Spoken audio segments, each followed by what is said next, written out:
ये जितना भी देख रहे हैं सब प्रतियोगिता में भाग लिए लोग हैं। काफी लोग इनसे भाग लिए, कुछ महिला, कुछ जेंट्स, कुछ पुरुष लोगों जो और कुछ उम्रदार लोगों ने तीरंदाजी में भाग लिए हैं। कोई दौड़ में लिए हैं तो कोई बिस्कुट का प्रतियोगिता हुआ, उन बच्चे लोग लिए हैं, तीरंदाजी में लिए, फुटबॉल में लिए। इनमें देखिएगा यहाँ पोलू सबरम के द्वारा किताब कॉपी वितरण करेंगे। सभी को प्रतियोगिता जो जीते हैं उनको कलम कॉपी देकर सम्मानित करेंगे, ताकि पढ़ेंगे तो आगे बढ़ेंगे और आगे बढ़ेंगे तो अपने हक के लिए लड़ेंगे। योगी जी ने कहा था कि बटोगे तो कटोगे, लेकिन पोलू सबरम ने पृथ्वीराज अब्रम चकाई की धरती पे प्रतियोगिता कराकर एक मिसाल पेश किया। देख लीजिए, इसमें कॉपी बता रही है, पढ़ोगे तो लड़ोगे और पढ़ोगे तो लड़ोगे, लड़ोगे तो फिर आगे बढ़ोगे और जीतोगे भी। चलिए, बाकी आपका राय विचार क्या है? धन्यवाद। नमस्कार, मेरा नाम सुदामा दास और आप संघर्ष भारत न्यूज देख रहे हैं। अभी हम चकाई में है, चकाई प्रखंड में है। आज हमारे साथ बात करने के लिए पोलू सबरम पृथ्वीराज अब्रम है। आज इसी समाज के लीडर कहे जाने वाले, बहुजन नायक कहे जाने वाले वीर नायक, धरती के भगवान बिरसा मुंडा जी का जन्मदिन है। और इस बिरसा मुंडा के जन्मदिन में इन लोगों ने अपने पूर्वजों का याद किए, अपने प्राकृतिक जो खेल थे, जो आप लोग का इन लोग का खेल है, उन खेल को आज प्रतियोगिता क्या जमीन पर लाकर इन बच्चों के मनोबल को बढ़ाए। हमारे साथ बात करने के लिए पोलू सबरम आज जमुई की धरती पर माननीय प्रधानमंत्री जी भी आए आदिवासी का हितैषी बताने के लिए। आज जानेंगे कितना हितैषी है, क्या कुछ बोले हैं। भैया, सबसे पहले स्वागत है संघर्ष भारत जी। संघर्ष भारत में आप लोगों का भी स्वागत है। बिरसा मुंडा जी का पुण्यतिथि मनाया है और तरह तरह के खेल प्रतियोगिता कराए हैं। तीरंदाजी, जैसे आप लोग बिरसा मुंडा का एक हथियार माना जाता था, तीरंदाजी कराए हैं, दौड़ करवाए हैं, महिला से रिलेटेड प्रोग्राम करवाए। क्या कुछ बोलिएगा? देखिए, आज हमारे धरती आबा भगवान बिरसा मुंडा का 150वां जन्मदिन है और आज हम सभी लोगों ने उनके कर्मों को, उनकी संघर्ष को याद करने के लिए यह प्रोग्राम रखा। और इस प्रोग्राम के संदर्भ में हम लोगों ने यहाँ उनकी जो हमारी जो परंपरा हथियार रही है तीरंदाज, हम लोगों ने तीर धनुष का प्रोग्राम किया और इसमें हमारी माता बहना भी साथ भाग लिए और हमारे पुरुष लोगों ने भी भाग लिया और युवा लोगों ने भी भाग लिया। लेकिन आज जो पूरे देश में बाबा बिरसा भगवान का जन्मदिन मनाया जा रहा है, उसी सिलसिले में हमारे देश के प्रधानमंत्री माननीय श्री नरेंद्र मोदी जमुई जिला आए हुए हैं और वो खुद को आदिवासी हितैषी बता रहे हैं जी। लेकिन वो आदिवासी हितैषी नहीं है। क्यों? क्योंकि वो आदिवासी लोगों को वोट की राजनीति के तौर पर देखना चाहते हैं और इसलिए वो झारखंड के चुनाव को टारगेट करने के लिए वो जमुई की धरती में आए, क्योंकि जमुई झारखंड के बॉर्डर में पड़ता है जी। इसलिए वो आए हैं, लेकिन उनका आदिवासियों से कोई लगाव नहीं है। आज तक 2014 से आज तक उनकी सरकार ने ऐसा आदिवासियों के लिए कुछ भी नहीं किया है। आज हम आदिवासी लोगों को जंगल जमीन से बेदखल किया जा रहा है। जहां जहां हमारी जमीन है जंगल में, उस जमीन को जबरन हड़पा जा रहा है, माइनिंग कंपनी को दिया जा रहा है, अडानी कंपनी को दिया जा रहा है। साथ ही साथ आप लोगों को पता होगा, जब से ये नरेंद्र मोदी की सरकार आई है, बीजेपी की सरकार आई है, आरएसएस की सरकार आई है, तब से सबसे अधिक अगर हत्या आदिवासियों की हुई है। कैसे? लेकिन आप याद करिए ना, मणिपुर की घटना को याद करिए। मणिपुर में हम आदिवासी लोगों की जमीन को हड़पने के लिए आदिवासी लोगों की वहां बीजेपी के लोगों ने हत्या कराया, लेकिन आज तक प्रधानमंत्री ने उसके बारे में एक शब्द भी नहीं कहा। साथ ही साथ आप लोगों को याद होगा, जहां जहां बीजेपी की सत्ता रही है वहां आदिवासियों के साथ बेम दर्जे की व्यवहार हुआ है। यहाँ तक अमानवीय व्यवहार हुआ उनके साथ और आदिवासी युवाओं के ऊपर पेशाब भी किया गया है और आदिवासी लड़कियों के साथ छेड़खानी भी की गई है। तो वैसे में अगर आज नरेंद्र मोदी का कहना है कि मैं आदिवासी हितैषी की बात कर रहा हूँ, ये ढकोसला, ये दिखावा है। सरदार पटेल के ये पूरी ये तो दलालीगिरी कर रहे हैं बीजेपी के लोग। अगर ये नरेंद्र मोदी अगर आदिवासी हितैषी होते तो गुजरात जैसे शहर में, गुजरात जैसे स्टेट में आदिवासियों की जमीन को हड़प करके सरदार पटेल की मूर्ति स्थापित ना करते। लेकिन उसने आदिवासियों की जमीन को हड़प करके सरदार पटेल का मूर्ति स्थापित किया। आज भी वहां का आदिवासी लोग बेघर है। वैसे ही आप झारखंड में देखेंगे, झारखंड में भी वही हो रहा है। कोल माइनिंग को निकाला जा रहा है, वहां भी आदिवासी लोग बेदखल है। आपको छत्तीसगढ़ का जो जंगल है, उस जंगल में भी आदिवासियों को जंगल से बेदखल किया गया, जंगल को काटा जा रहा है। अडवाणी के लिए, अंबानी के लिए जमीन दी जा रही है। तो वैसे में आज जो नरेंद्र मोदी अगर इस देश में आए हैं, चकाई या जमुई में आए हैं, बिहार में आए हैं, तो सिर्फ बिहार के आदिवासियों को ठगने के लिए और झारखंड के आदिवासियों को टारगेट करने के लिए आए। मतलब कहीं न कहीं झारखंड चुनाव को लेकर जम्मू में आए हैं, क्योंकि जम्मू जिला सटे हुए राज्य है जी, निश्चित रूप से। वो तो आदिवासी हितैषी के लेकर, बिरसा मुंडा के लेकर आंसू बहाने के लिए आप बोल रहे हैं, उनसे कोई लेना देना नहीं है। क्या लगता है कितना प्रभाव पड़ेंगे इस बार आने वाले विधानसभा में? ठीक है, आपका कहना सही है। वो जिस टारगेट करके अगर उनका टारगेट या तो वो बीजेपी की हो या जदयू का हो या जो भी सरकार अभी हो देश में, अगर उनकी टारगेट अगर हम आदिवासियों के प्रति अच्छा है तो जहां जहां हमारा शेड्यूल एरिया है तो शेड्यूल एरिया में 5 छोटे को लागू करें। आज तक उसको लागू करने का काम नहीं किया। दूसरी बात, हम आदिवासियों को प्रदेश में जनगणना कराए और आदिवासी लोगों को इस देश के जो मालिक है, बार बार सारे लोग बोलते हैं कि आदिवासी इस देश का मालिक है, लेकिन हम लोगों को मालिक कहाँ रखा गया। आज आप देखिएगा जो आज प्रोग्राम हो रहा है जमुई में, तो आदिवासी लोगों को ये बोल करके ले गया है कि आप आधार कार्ड लेकर के आइए, अपना पहचान पत्र लेकर के आइए और आपको सूअर और बकरी मिलेगा। क्या हम आदिवासी लोग सूअर बकरी पालने के लिए ही हैं क्या?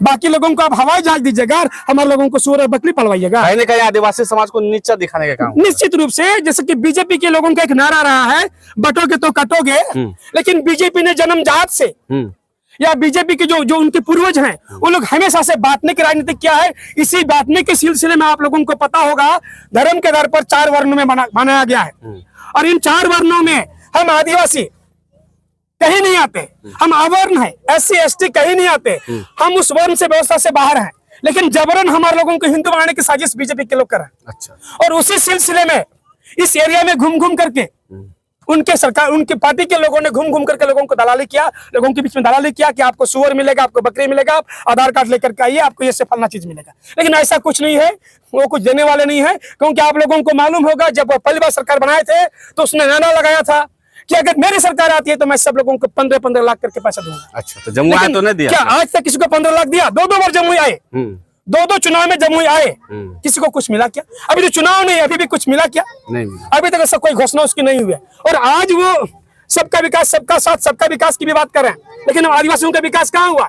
आज जो सरकार ने जो 2005 में जो कानून लाया था जंगल जमीन के पर, उसमें भी हम आदिवासियों को पूरा फंडामेंटल अधिकार नहीं मिला है।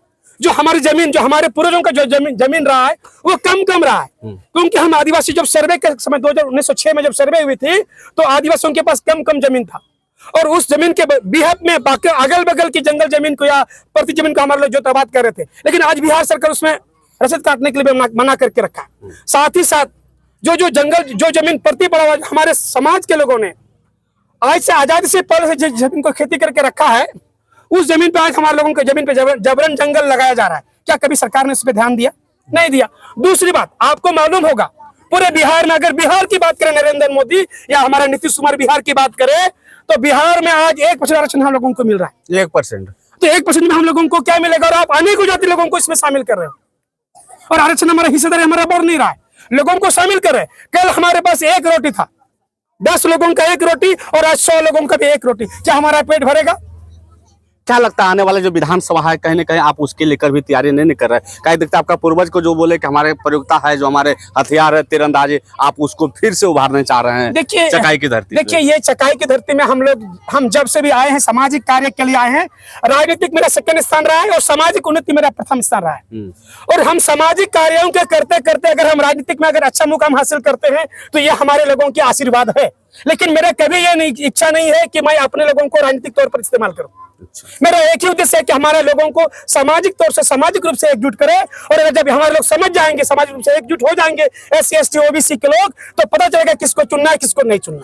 चकाई को चंडीगढ़ बनाऊंगा। चकाई के लोगों को चंडीगढ़ बनाने के लिए कुछ तो होना चाहिए ना। चंडीगढ़ तो 2 स्टेट की राजधानी है और चकाई में ऐसा क्या है? ना रेल है, ना अनुमंडल है, ना कुछ ऐसा बिजनेस है, ना कोई बड़ा दुकान है ऐसा जो बड़ा हब है, जो ना एजुकेशन हब है। किस आधार पर चकाई को चंडीगढ़ बनाने की बात करें? ये सारा खेल है, कहीं लगता है लोगों को धोखा देने का, दिग्भ्रमित करने का खेल है। आप लोगों को पता है राजनीतिक नेता लोग जो बोलते हैं वो करते नहीं, लेकिन सामाजिक कार्यकर्ता, सामाजिक आंदोलन करने वाले लोग जो बोलते हैं वो करते हैं। हम लोगों को कभी दिग्भ्रमित करना नहीं चाहेंगे कि आपको हम ये देंगे वो देंगे। हम लोगों को बताते हैं कि आपके लिए हम हमारे महापुरुषों के इतिहास बताएंगे और आपको अपनी बीती हुई कहानी बताएंगे, जो आपके साथ शोषण हो रहा है उसके बारे में आपको जानकारी देंगे। आने वाला जो विधानसभा चुनाव है, क्या लगता है पोलू सावरम चुनाव लड़ेंगे? देखिए जब मैं चुनाव लड़ने की कोशिश जब मैं किया हूँ, सामंती लोगों ने हमारे ऊपर अनेक प्रकार का साजिश करके केस करने का काम किया, इसलिए बार फिर भी मैं संघर्ष करना बंद नहीं किया। क्योंकि हम आप लोगों को बता दें, हमारे बिरसा मुंडा जी कई बार जेल गए और इनको खत्म करने के लिए बाद में सामंती वर्गों के लोगों ने, जमींदार लोगों के इशारे पर अंग्रेजों ने इसको इंजेक्शन दिया या जहर देकर के मार डाला। वो वक्त हम लोगों के साथ भी हो सकता है। जब हम लोग चुनाव आते हैं तब हम लोगों के ऊपर केस होती है, लेकिन हम फिर भी विचलित होने वाले नहीं हैं और एक न एक दिन जिस दिन हमारा समाज के लोग समझ जाएंगे, SC ST OBC के लोग समझ जाएंगे कि हमारा असली हैसियत हितैषी कौन है, अखिली देने वाला कौन है, मदद करने वाला कौन है, उनके साथ लोग काम करेंगे। ऐसे ही एरिया में आप लोगों को पता होगा, इस वक्त कोई साड़ी धोती बांट रहा है, कोई आलू दाल चावल बांट रहा है, वो लोग सिर्फ हमारे वोट लेने के लिए कर रहे हैं। उनका कहना है कि तुमको अभी हम खाना खिलाते हैं, चॉकलेट देते हैं, तुम चूसते रहो और हमको तुम वोट करो, और ताकि तुमको हम कल शोषण कर सके। और हम लोगों को बोलते हम तुमको कुछ नहीं देंगे, अगर तुमको लगे कि पुलिस हम लोग अच्छा कर रहा है तो हमको वोट करना, नहीं तो आप जिनको चाहते हैं उसी को आप वोट कर सकते हो। मेरा ऐसा कोई दबाव नहीं है कि हम ही को वोट करना, लेकिन मैं आप लोगों के बीच में काम करूंगा और काम कर रहा हूं।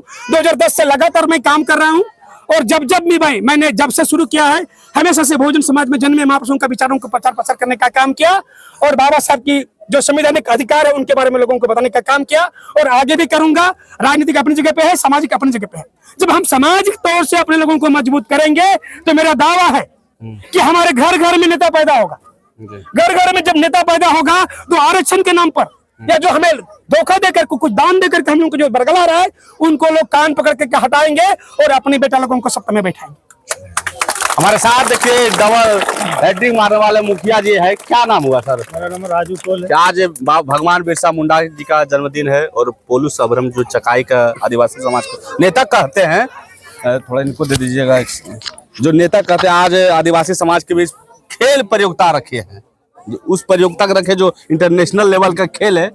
हालांकि इन लोगों के पास जिस हथियार से खेला गया है तीरंदाजी, वो एक जमीन स्तर से जुड़ा हुआ हथियार था, उतना संसाधन नहीं है जो कि महंगे लेवल का तीर धनुष लाया जाए। उसके लेकर क्या कुछ बोलेगा पोलू सबरम का?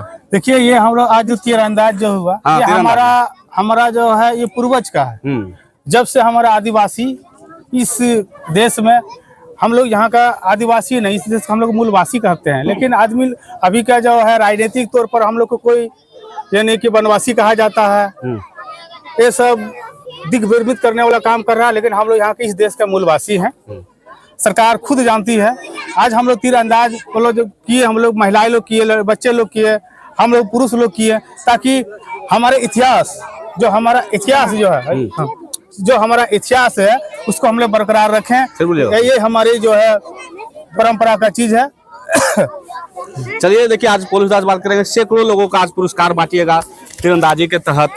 क्या कुछ और लगता है, कैसे महिला को आगे आने चाहिए, पुरुषों को प्रतियोगिता में आना चाहिए? देखिए, हमारे जो बिहार सरकार और केंद्र सरकार है, हम आदिवासी लोगों को धोखा में रख रही है, और मैं आपके चैनल के द्वारा बिहार का नीतीश कुमार और केंद्र सरकार का नरेंद्र मोदी से मैं दरख्वास्त करना चाहूंगा कि अगर वाकई में आप दोनों आदिवासी हितैषी हैं तो बिहार का जिन जिन क्षेत्र में आदिवासी बहुल इलाका है उनको आदिवासी क्षेत्र घोषित किया जाए। साथ ही साथ आदिवासियों को जो जमीन पे, जो जंगल जमीन जो बेचा जा रहा है, जो बिना परमिशन के बेचा जा रहा है, उसमें रोक लगाई जाए। और साथ ही साथ हम लोगों को इस बिहार में 5% आरक्षण हम लोगों को दिया जाए, अगर आप हमारा आरक्षण चाहते हैं तो, और नहीं तो हम लोगों को धोखा देना बंद करो। और इसमें सरकार की खुद इसको समझने का चाहिए ना कि जब हम इतना संख्या में कई लोगों को आप जोड़ रहे हैं, हमारी जाति में शामिल कर रहे हैं, कि हमारा आरक्षण पे कोई बढ़ोतरी आप नहीं कर रहे, तो गलत है क्या? तो इसमें सुधार होना चाहिए। चलिए, हमारे साथ भीम आर्मी का पट्टा लगाए हुए हैं, इनका नाम कुंदन जी। आज इनसे बात करें। आदिवासी समाज के बहुमूल्य के लेकर नायक, महानायक कहे जाने वाले बिरसा भगवान के जन्मदिन के शुभ अवसर पर आज यहाँ कार्यक्रम हुआ, और इस कार्यक्रम में एक हिस्सा बनने के लिए आ गए। क्या कुछ बोलेगा? जी, आज भगवान बिरसा मुंडा का जन्मदिन है, जयंती है, और इसी शुभ अवसर पर यहाँ रखा गया है, और खेल प्रतियोगिता भी रखा गया है। तो यहाँ आज प्रतियोगिता तो है, यहाँ के खुशी की बात, एक दुख की बात यह है कि जो आदिवासियों का जो जल जंगल जमीन की बात है उसको हड़पा जा रहा है। रीजन ये है कि यहाँ आज जमुई के खैरा में प्रधानमंत्री मुख्यमंत्री आए हुए हैं, लेकिन अभी जो हमसे पूर्व जो पृथ्वीराज हेम्ब्रम बोल चुके हैं कि इन लोगों की आबादी के अनुसार आरक्षण दिया जाए, और वो लोग बात कुछ और करते हैं, काम कुछ और कर रहे हैं। तो आंदोलन को इस हिसाब से लिया जाए, जिसकी जितनी संख्या भारी उसकी उतनी हिस्सेदारी होना चाहिए, बहुत जरूरी है। क्योंकि जिस समय जनसंख्या कम था उस समय के आधार पर, पहले वाला जो जनसंख्या था उस आधार पर आरक्षण दिया जा रहा है, लेकिन जनसंख्या बढ़ा है, लेकिन आरक्षण का दायरा वही रखा गया है। इसलिए ये समाज के लोगों को बीच में जाकर ये सारी बातें को बताया जा रहा है, और आगे भी हम लोगों का आगे भी हम लोगों का ये जो है कारवां जारी रहेगा। देखिए।